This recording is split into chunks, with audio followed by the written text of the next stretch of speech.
High বন্ধুরা, আমি আরিফ এই জব স্টাডি চ্যানেলের পক্ষ থেকে তোমাকে আবার নতুন ভিডিওতে স্বাগত জানাই। তো বন্ধুরা, আজকে আমি তোমাদের সামনে একটি লেটেস্ট আপডেট নিয়ে হাজির হয়েছি। জবরদস্ত নোটিফিকেশন নিয়ে তোমাদের সামনে এসেছি। তো সেই জবরদস্ত নোটিফিকেশনটা হচ্ছে যে আর্মি ব্রো রিক্রুটমেন্ট 2025। তো তোমাদের যাদের স্বপ্ন যে আর্মি ব্রো তে তোমরা অ্যাপ্লিকেশন করবে, জয়েন করবে, তো এই ভিডিওটি তোমাদের জন্য। তো এই ভিডিওতে আমি পুরো এ টু জেড নিয়ে ডিসকাস করব যে এই অ্যাপ্লিকেশনে আবেদন করতে তোমাদের কত বয়স সীমা লাগবে, কি কোয়ালিফিকেশন দরকার, এই সমস্ত ডিটেলস এই ভিডিওর মাধ্যমে আলোচনা করব। তো স্কিপ না করে মনোযোগ সহকারে ভিডিওটি প্রথম থেকে শেষ পর্যন্ত দেখো। তো চলো দেরি না করে ভিডিওটি শুরু করি। তো বন্ধুরা দেখে নাও, যেখানে তোমাদের এটা হচ্ছে আর্মি ব্রো রিক্রুটমেন্ট, এটা 2025। এটা এটা কিন্তু একটি শর্ট নোটিফিকেশন, ঠিক আছে? ফুল নোটিফিকেশন এখনো দেয়নি। তো ফুল নোটিফিকেশন আসলেই আমি তোমাদেরকে জানিয়ে দেবো। তো বন্ধুরা দেখে নাও, শর্ট নোটিফিকেশনটা তোমরা দেখে নাও। তো এটা হচ্ছে জিআরইপি। জিআরইপি মানেটা কি? মানে হচ্ছে জিতে জেনারেল, আর তে রিজার্ভ, ইতে ইঞ্জিনিয়ার, আর এতে ফোর্স, ঠিক আছে? General, reserve, engineer, force. তো এবার দেখো যে এই অ্যাপ্লিকেশনে কতটা ভ্যাকান্সি আছে, ঠিক আছে? কতটা পোস্ট আছে। তো দেখো এখানে ভ্যাকান্সির সংখ্যা 400+। এখানে 400+ ভ্যাকান্সি। তো এখানে এবার বলি যে এজ, কত বয়স হলে তোমরা এখানে আবেদন করতে পারবে। এই অ্যাপ্লিকেশনে আবেদন করতে কত বয়স সীমা দরকার, ঠিক আছে? তো দেখো এখানে এক একটা পোস্টের জন্য এক এক রকম বয়স দেওয়া হয়েছে। এটা 18 থেকে, কোনোটায় 18 থেকে 25, আর কোনোটায় আবার 18 থেকে 27।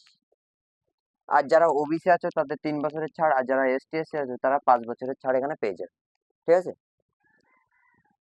তো বন্ধুরা এখানে আসবে হাইট, কত হাইট হলে তোমরা এখানে আবেদন করতে পারবে, কত হাইট তোমাদের এখানে দরকার। এখানে হাইট বলতে 157 সেন্টিমিটার হলে তোমরা এখানে আবেদন করতে পারবে। এটা কিন্তু অনলি মেল, এখানে শুধু ছেলেরাই আবেদন করতে পারবে, ঠিক আছে? তোমরা সেটা ইন্ডিয়ার যে কোনো প্রান্ত থেকে, তোমরা যদি ইন্ডিয়ান হয়ে থাকো ইন্ডিয়ার যে কোনো প্রান্ত থেকে তোমরা এখানে আবেদন করতে পারবে। তো এখানে শুধু ছেলেদের এটা নোটিফিকেশন, এটা ছেলেদের জন্য, ঠিক আছে? এবার দেখো যে পোস্ট, এখানে কি কি পোস্ট আছে, কোন কোন পোস্ট। এটাতে আর্মি ব্রোতে প্রচুর পোস্ট আছে, প্রচুর। তো তার ভিতর থেকে এটা হচ্ছে ম্যাসন, মানে হচ্ছে রাজমিস্ত্রি। আর কুক আছে, মানে যারা রান্না করে। আর ব্ল্যাক স্মিথ, মানে হচ্ছে যারা কামার। আর হচ্ছে ওয়েটার, মানে অন্যান্য আরো পোস্ট আছে। এতে প্রচুর পোস্ট আছে। তার ভিতরে এগুলো হচ্ছে, এইগুলোর নোটিফিকেশন এসেছে আপাতত, শর্ট নোটিফিকেশন, ঠিক আছে? তো এবার আসি, তো এটাতে কোন পোস্টে আবার কটা করে সেটা নিয়েও আমি তোমাদের বুঝিয়ে দেবো। তো দেখো এখানে হচ্ছে স্যালারি, যেখানে তোমাদের কত টাকা বেতন দেওয়া হবে। এখানে 19,900 থেকে 63,200, মানে স্টার্টিং স্যালারি হবে 19,900 থেকে 63,200 পর্যন্ত, ঠিক আছে? এবার এর ভিতরে আবার থাকে ডিএ, অনেক রকম যেগুলো থাকে সেগুলো কিন্তু বাদ দিয়ে এটি কিন্তু একটি বেসিক স্যালারি 19,900। এবার তোমার ডিএ তারপরে আরো যেগুলো থাকে সেগুলো ধরে প্রায় 45 থেকে 45 থেকে 50, 45 থেকে 50,000 পার মান্থ স্যালারি হয়েছে, ঠিক আছে? তো বন্ধুরা এবার আমরা আলোচনা করব যে কোন পোস্টে কটা ভ্যাকান্সি। জেনারেল বলো, ওবিসি বলো, এসটি এসসিদের কুকে কটা, তারপরে রাজমিস্ত্রিতে কটা, কামারে কটা, আর অন্যান্য আদার্স যে পোস্ট গুলো আছে সেগুলো কটা করে, ঠিক আছে? তো দেখে নাও, প্রথম আসি কুক। কুকে আছে ইউআর, মানে জেনারেলদের জন্য আছে 77টি, জেনারেলদের জন্য 77টি ভ্যাকান্সি আছে কুকে। আর যারা ওবিসি আছে তাদের জন্য 15টি, যারা এসসি তাদের 30টি, যারা এসটি তাদের 18টি, আর যারা ইডব্লিউএস তাদের 7টি। টোটাল হচ্ছে 147টি মোট, ঠিক আছে?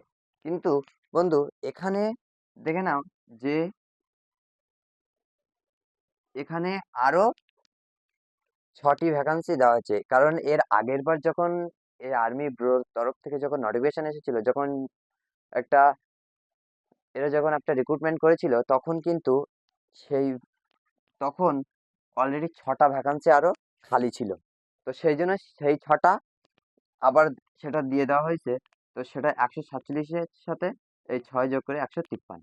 তো এই হচ্ছে ভ্যাকান্সি, ঠিক আছে, কুকের ক্ষেত্রে। এবার আসি যারা ম্যাসন মানে রাজমিস্ত্রি। তো রাজমিস্ত্রির ক্ষেত্রে ইউআর মানে জেনারেলদের জন্য আছে 81টি, ওবিসিদের ক্ষেত্রে 51টি, আর এসসিদের জন্য 22টি, এসটিদের জন্য 4টি, আর ইডব্লিউএসদের জন্য 10টি, মোট 168। আর এর আগের বছরের এর আগের বারের জন্য সেটা 4টি ছিল, 4টে সিট খালি ছিল, সেটা পূরণ হয়নি। তো এবার দিয়ে 172টি। এ হচ্ছে রাজমিস্ত্রির ভ্যাকান্সি। তো এবার আসি ব্ল্যাক স্মিথ মানে কামার। কামারের ক্ষেত্রে যারা জেনারেল তাদের জন্য আছে 41টি, যারা ওবিসি তাদের জন্য আছে 9টি, আর যারা এসসি তাদের 8টি, যারা এসটি তাদের 4টি, আর ইডব্লিউএসদের জন্য 2টি, মোট 64টি, ঠিক আছে। আর এর আগের বারে 11টি খালি ছিল, তো সেটা দিয়ে 75টি, মোট এই ভ্যাকান্সি। তো এবার আসি মেস মানে আরো অন্যান্য যে ওয়েটার, যে অন্যান্যগুলো আছে, ঠিক আছে।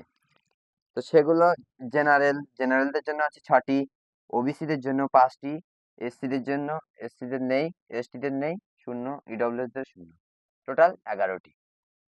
এ হচ্ছে অন্যান্য যে পোস্টগুলো সেগুলোই ভ্যাকেন্সি, ঠিক আছে। তো এই হলো পুরো ডিটেলস। তো এবার আসি, আশা করছি এটা পুরো বুঝতে পেরেছো তোমরা। তো এবার আসি সিলেকশন প্রসেস, কিভাবে সিলেকশন করানো হবে। তো বন্ধুরা দেখো, এটাতে কিন্তু প্রথমে হবে রিটেন এক্সাম। প্রথম রিটেন এক্সাম হবে, তোমাদের প্রথমে রিটেন এক্সাম দিতে হবে, তারপরে রান মেডিকেল, যে স্টেপ বাই স্টেপ যে ফর্মুলাগুলো থাকে সেগুলো, ঠিক আছে। তো তোমরা অবশ্যই ভালো করে পড়াশোনা করো, খুব ভালো করে নিজেকে তৈরি করো, ঠিক আছে। তো এই হলো নোটিফিকেশনের A to Z ডিটেলস। তো এটা হচ্ছে একটি শর্ট নোটিফিকেশন, ফুল নোটিফিকেশন আসলে আমি তোমাদেরকে জানিয়ে দেবো। তো সেই জন্য আমার টেলিগ্রাম গ্রুপে তোমরা জয়েন হয়ে যাও, কারণ এই নোটিফিকেশনটা কখন দিয়ে দেবে তোমরা যদি আমার গ্রুপে না থাকো তাহলে কিন্তু জানতে পারবে না। আর তোমাদের তখন এখান থেকে ওখান থেকে শুনতে হবে। তো সেটা না করে তোমরা এখন যাও আর আমার টেলিগ্রাম গ্রুপে জয়েন হয়ে যাও। এই ভিডিওর ডেসক্রিপশনে আমার টেলিগ্রাম গ্রুপের লিঙ্ক দেওয়া থাকবে, তো ঠিক আছে। তোমরা সেখান থেকে গিয়ে তোমরা জয়েন হয়ে যাও। তো বন্ধুরা, আশা করছি পুরো ভিডিওটা তোমাকে আমি বোঝাতে পেরেছি। তো ভিডিওটি যদি ভালো লেগে থাকে বন্ধুরা, একটি লাইক করে দিও, আর এই চ্যানেলটি সাবস্ক্রাইব করে দিয়ে পাশে থাকো। তো আজকের ভিডিও এই পর্যন্ত, দেখা হচ্ছে আবার নেক্সট ভিডিওতে। ততক্ষণে ভালো থাকবে, সুস্থ থাকবে। জয় হিন্দ, বন্দে মাতরম।